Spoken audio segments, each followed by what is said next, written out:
晚嚟呢間客語開生店就試下佢隻雞。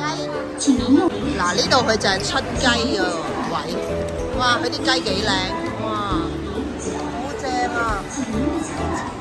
影下啲雞先。哇！我哋安排咗坐呢個位好靚啊！呢個係卡座，圓形卡座。佢啲碗筷好精緻啊，同埋咧佢啲碟咧摸落去，同埋啲碗咧係熱嘅，消過毒，嗰啲器皿好靚啊！呢個係前菜啊，花甲煮絲瓜。哇！嗰個花甲我終於揾到出嚟啦，就係呢隻細細隻嘅花甲，花甲酸啊！呢隻係，哇！呢個反而好靚喎，呢個叫香煎韭菜餃喎，陣間食俾大家睇下。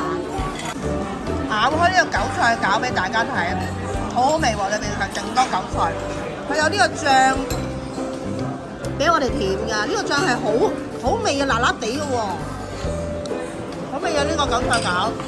好實餡啊，同埋裏面好多韭菜啊！哇！呢個廣東非遺雞嚟啦，好，哇，好靚啊！出晒煙呢度係一隻雞，謝謝，唔該晒。哇，服務態度真係超級好。佢講咗一輪嘢，我係唔知佢講乜嘅，雖然，但係我覺得佢個態度好親切、好友善。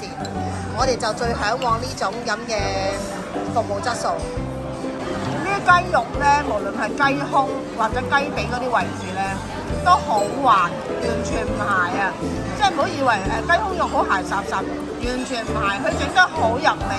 佢係鹽焗雞啊，個雞皮好正，不過我唔敢食咁多，我驚肥，但係真係少少啦，淺嘗啦。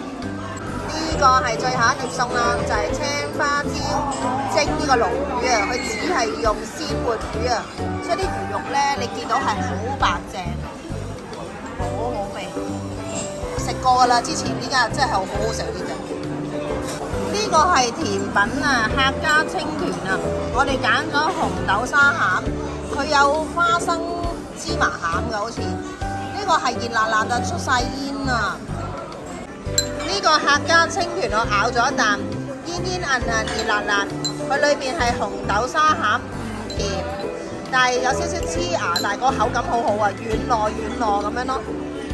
如果中意呢段片嘅朋友，請幫忙讚好、分享、訂閱，多謝晒。